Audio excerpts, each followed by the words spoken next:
Conmigo. Hola, ¿cómo están?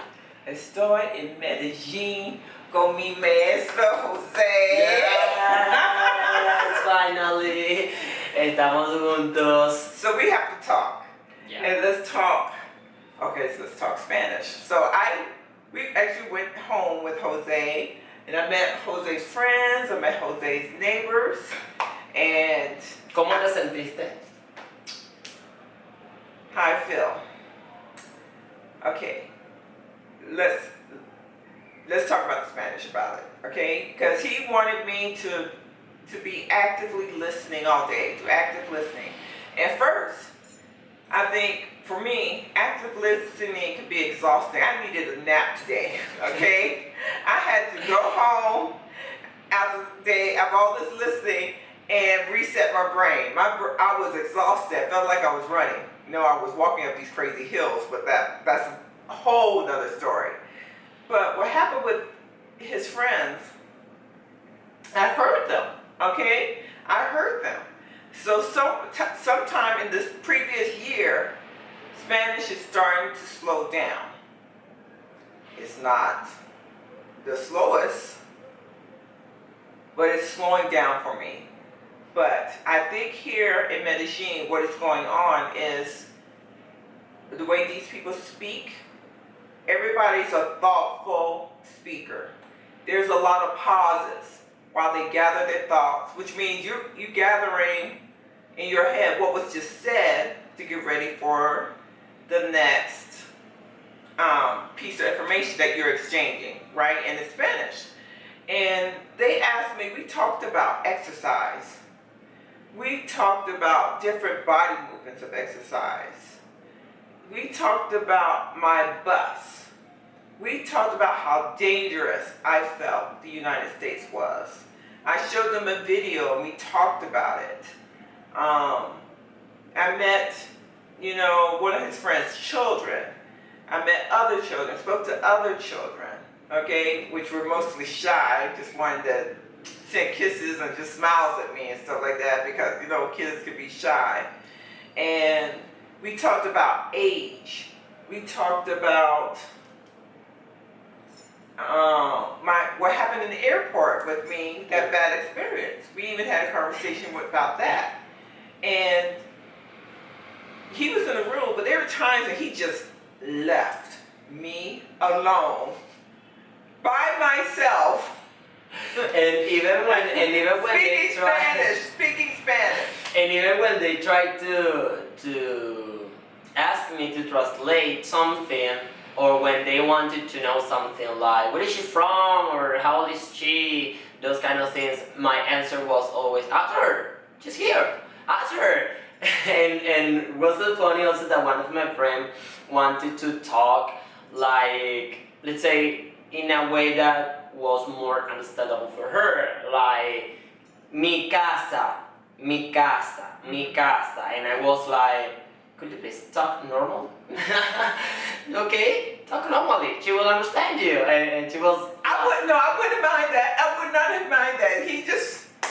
Oh, I cannot believe it. I think it's a difference because we have audio programs like I use Spanish with Paul that we're going to be working intensively in August. But it's major difference when there's a human being in front of you and they're expecting an answer. Okay? Yeah. And they're expecting an answer.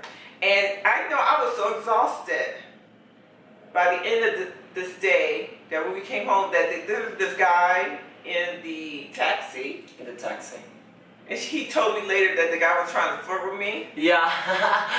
Yeah. I just wanted to watch the back of my eyelids and I stopped listening. I literally stopped listening. I don't think he said anything that I could not understand, but I was just exhausted, mentally drained, and I literally checked out because my mind was like listening overload. Okay, I need to comfort myself. I need to reset. No, but you know that it was also funny, the situation with the guy, with the situation with the taxi driver, because after we got out of the taxi, he stayed there. That was when I told you he was trying to flirt you, and you were like, you know what, I'm so tired. and he actually stayed there for a few minutes in order to see if we were to return to talk to him or something like that. Or maybe he wanted your phone number, you know. But look, my little girl is also catching horse here. That's the funny part. He was trying actually to talk to you, and you just answer certain things, you know, just make some comments, and I was like, what that guy is doing? I already identified it, you know. Yeah, because literally, my mind was already in the apartment. That's what mentally I already was planning on what I was going to do once I get to the apartment. So I literally was checking in like double dutch, listening to conversation. I thought they were talking about directions. Oh yeah, because this is I know this way, this will be faster because of traffic. El taco. Taco, El taco means traffic here in Medellin. Yeah, un taco. You know, and I literally checked out, right? So. And also with my friends this morning, they were talking. She was talking to them, and I literally speaking, I just got out of the room. You know? Yeah, I told you he left me. I got out of the room and I could hear from the living room when you were talking about exercises, you know? Because to get my house there are many stairs, you know? And they were talking about how it would be good for body. And I just heard them, ladies talking about exercises and legs and those kind of things. And I was like, I don't want to go inside. I don't want to go inside. I want her to be there, like, it is like proving what you really know, you know? It's right. What I always say. And like, remember we were talking about SER the other day. So, I'm using SER. I knew I was supposed to use SER, but I still used the wrong version of SER. And he in the other room was like, Edda. Yeah. You remember what that was? Yes, when you were saying that, when you were telling them how we met. You said Jose is. Yeah, right. You said is. Yeah, I probably said Jose es uno de ellos o maestro en el programa Baselang. And he's like, Era. Okay, era un maestro. In the program. And then the other ladies was like, yes, Edda. But, you know, they were fine because they knew exactly what I was saying. Yeah. They knew exactly what I was saying. They knew where I was coming from. So it was just... It just, as I told you later, people, okay, who is not teaching you or people who doesn't want to correct you in order for you to fluid, you know, for you to be fluent by yourself, they won't stop you. I think that I do it because I'm your teacher, but people don't stop you because they can understand what you mean and they just realize what you actually are saying. That's what happens. But you did a great job, I told you. Even though you don't know that we were to have breakfast. Okay, and when we got there, she asked for the breakfast, explained to me, and you will see in the videos how she explained what we were asking for breakfast in the stores. I let her to pay it, I let her to ask. It's like, even though I'm here, I don't insist, I'm not your translator. Yes, come in. Tienes prima, sí. Tienes prima. Cafe? I mean, not cafe. Leche? Yes. Leche prima?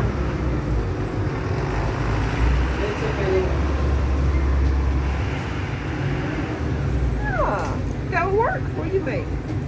It's liquid. See, darling. Oh, this is so cute. Oh. You think they should have filters, right? In the place? I suppose. Ambos. Okay. Lo siento. 5,500. Oh, wait a minute.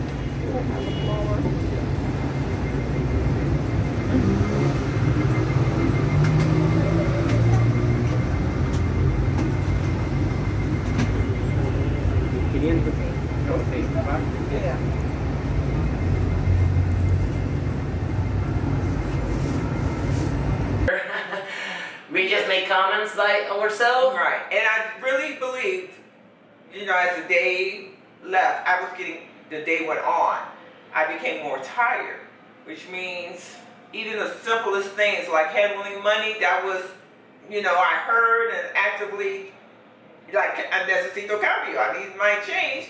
To the end, I'm like, what number did he say? Corriente, you know? And that is normal too, sweetie. Because I was tired. But last night, anoche, for the first time, you know, I go to Costa Rica all the time, so I love Magda. I love Hector. I love Crystal there. Right? And for the first time last night, we was able to do a video call, and we were able to see each other for the first time. They were able to meet my teacher, right? And it was so interesting. Like, Magda, she's Nicaraguan. She lives in Costa Rica, but she's Nicaraguan. Hector is Colombian, but he lives in Costa Rica. This one's Venezuela, but he lives in Colombia, you know? You are from the United States and you are in Medellin. See? So, you know, so that means we had 3 accents, right? And I hope you get to hear Magda, okay? I hope I can be able to download this video, okay? So you can hear excerpts of her voice, where I love her. Okay, so I want you to love her too. But she would, and her energy, but she was like, there are times she wanted to tell me something, right? And she said, Jose, tell Kadyra ABC. And I was at the point where I knew what she was saying, so I just went and answered the question. No, like she wanted to come visit me in the United States. And hopefully you will hear this where I say, no. No. Hola, Kadyra. Muchas gracias por tu historia. Me gustó mucho. Me reí de las anécdotas. De eso, cómo me conociste. Bueno, y a mí me gustó mucho haberte conocido. No tuve miedo tampoco, porque ya mi Moy me había hablado mucho de ti. Muy bonito, bonito. Cuídate, Kadyra. Cuídate mucho para que muy pronto puedas venir. Adiós. Besos. It's too dangerous. No, you can't come, right? Exactly. You know, but her speed is so different. And so that means, and Hector is slow, right? So here's this boom. Boom way of speaking, right? And he has like a medium tone. You've been listening to Jose. And here she goes. Yeah. I was like, whoa, but I'm like, and I saw her. That's how it was last night. So I hope I could cut it inside this video where you can see excerpts of that beauty. Because I was so happy. I was so happy because I would love for her to yell at me from another room, and I get it, you know? Because she's the type of person who yells at you from another room. Yeah. But this is being, also you get tired because it's not that common to have the entire day, you know, like switching your mind, switching, English active switch.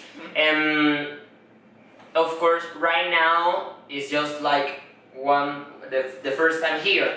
But as soon as you start doing it like daily, by yourself, for example, I like the fact that she is using her phone already in Spanish. The booking the apartments, she was doing it in Spanish. And those kind of things just dare you to put your mind in Spanish. And as soon as you get it, that is what we always talk about, you get even more fluent. Yeah, and like, lo haré. Lo haré. Exactly. And we talked also about the verb hacer. Yeah, and I was, what were we saying? I would do it, I would try it. Lo haré is, what am I saying when I say lo haré? Lo haré. I don't remember. Oh, let me be tacky and grab my phone. Talk amongst yourself.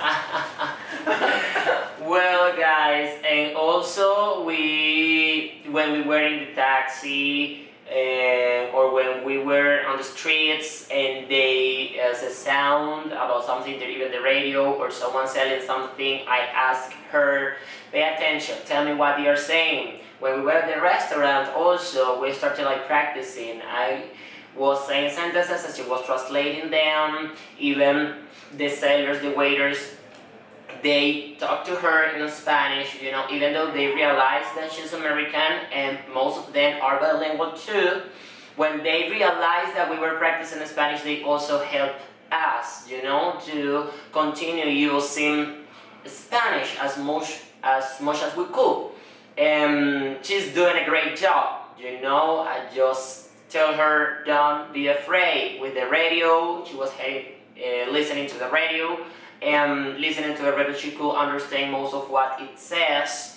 On the streets, there was a man selling Chinese food, and he was just yelling and yelling and yelling and yelling. And I told her, listen to him. What is he saying? And she told me he's selling Chinese food. And said, perfect. With the currency, with this changing, with everything, she is doing it pretty good. Yeah, I'm gonna show you because. So I said, please be careful. She was telling me be careful on my travels while I'm here and on the way back. And I said, lo haré. I would do it. Yeah. Right? I would do it, amiga, right? And I asked him, because I was going to say, podría. I thought I was going to say I could or I will. I thought I was going to say I will do it. I thought I should use podría, lo podría for I will. Right? For all that, cool. Or I could. But that's the reason why I asked her. Because I was thinking, every time I want to say would, I reach for poder. When I should reach for... even though when you use will, you use poder. Poder. Podría. It is poder. It's Cool. But what's would? Would is... Would just add the ia at the end of the verb. It doesn't have any meaning. It just transform. Right. So it's one of the podrías. So that's why I still wanted to use podría.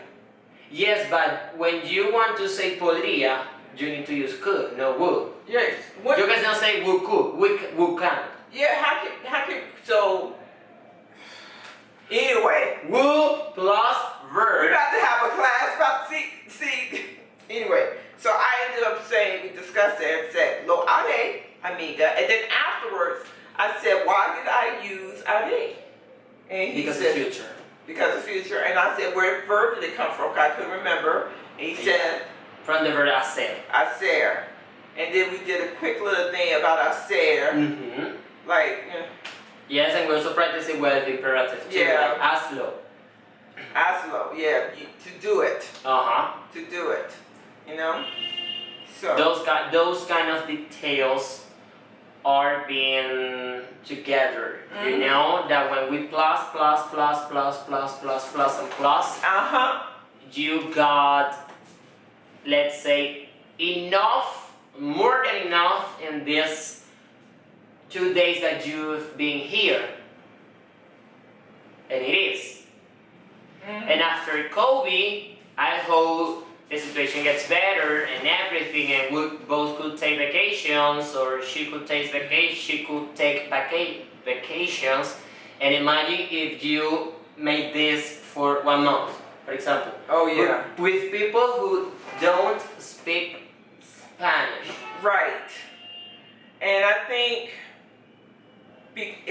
you're truly active listening because, like with Magda doesn't speak English. With him, I could speak Spanish, and then if I don't know the word, I could flip to English, and then return back to Spanish. Like if I was speaking Filipino, like how some Filipinos, I would speak their native tongue, and then they go to English and back to their native tongue. I would do that sometimes with Jose's. But when in this situation, I ain't have no choice. You have no choice, exactly. Okay, you have no choice. So anyway, that was active listening is real. I think it's true. Your mind takes it seriously. You take it because you're taking it for me, I'm an emotional learner. So when there's a human being, it raises the stakes compared to a audio where I could stop it or I could daydream through it and pick it up later. It is different. But also with the song, remember when we went coming from the airport? Mm-hmm. It was a song playing in the car, and you tried to translate it, and in that case you couldn't stop it. Even that when it is a song, it's faster than a normal speaker. Right. And that is also an exercise that you could continue doing at home. Listen, I know everybody talks about music. Everybody talks about singing the Spanish and then you end up speaking the Spanish. And I think that has never really been a thing for me because I cannot carry a note. And I know, and I think seriously, I know that sounds like a dismissive. If I could carry the note, I can sound like the singer, and that way you carry the note, you could carry the accent. Okay? If you can't carry the notes, the accent and your accent, it ends up becoming even harder. Okay? Even harder. If you're switching from and a already, and then someone's singing or a, right? It's not going, for me, singing it doesn't make me stay in the perfect because I can't hold the in tune. So it's like trying to hold I cannot hold it. Yeah. I can say Rosa, I can say rapido, and you can hear the little double ede, but I cannot. You roll your Rosa, rapido. Wait, just roll it. Just do a roll. I can't do it still, and it's been years. So I don't know if I'll ever be able to do it. I know I have. That's what I'm saying. The difference between speaking and singing, because in singing they will roll the R over and over again. That doesn't help me improve rolling my R in reality, because I can't do it. You can't. That's holding tunes. I understand you because it calls your learning style. Hmm? We need to feel comfortable when we are learning. But either, if you cannot carry a tune, you cannot hold. It's like, people carry a tune, pick up accents. If you could carry a tune, that means you could switch to singing in Italian. That's why opera singers could carry notes, which means they could carry accents. Okay? And if you can't carry a note, it just makes it just straight up miserable. Miserable, yes. As far as I'm concerned. So anyway, that was my commentary on, I'm going to title this part, Active Listening in Medellin. Yes, it is. So let's say you did it good. For me, when you were exposed into known English speakers, you could, let's say, defend what you really know. It was the time to defend what you have been doing, what you have been working for. Mm-hmm. And they were so glad, they were so surprised. They will say, because some of them have some other American friends and they don't speak Spanish as you do. And they were telling me after that, they were saying that she really understands us. Maybe it's a little bit more difficult to speak, let's say, fluently or quickly, but when we were talking, she was getting what we were saying. And remember that when you arrived, you said that it would be wonderful, these people who have subtitles here, but you could see that you could defend what you really have been working with. Oh yeah. The first thing I said to him when I met him, I would love if people spoke in subtitles. Because this chick can read in Spanish. This chick can read in Spanish. Yeah. She does. So it is. Anyway. You did it pretty good, and you just need to continue doing it. Anyway, this is Active Listening from Medellin. I love you guys. More videos are coming about my experience in Medellin. And I can't even promise you which order they will be. I just tell you they're coming. So anyway, I love you guys. Besos y Abrazos. Besos y Abrazos. Don't forget to subscribe and like and comment the video.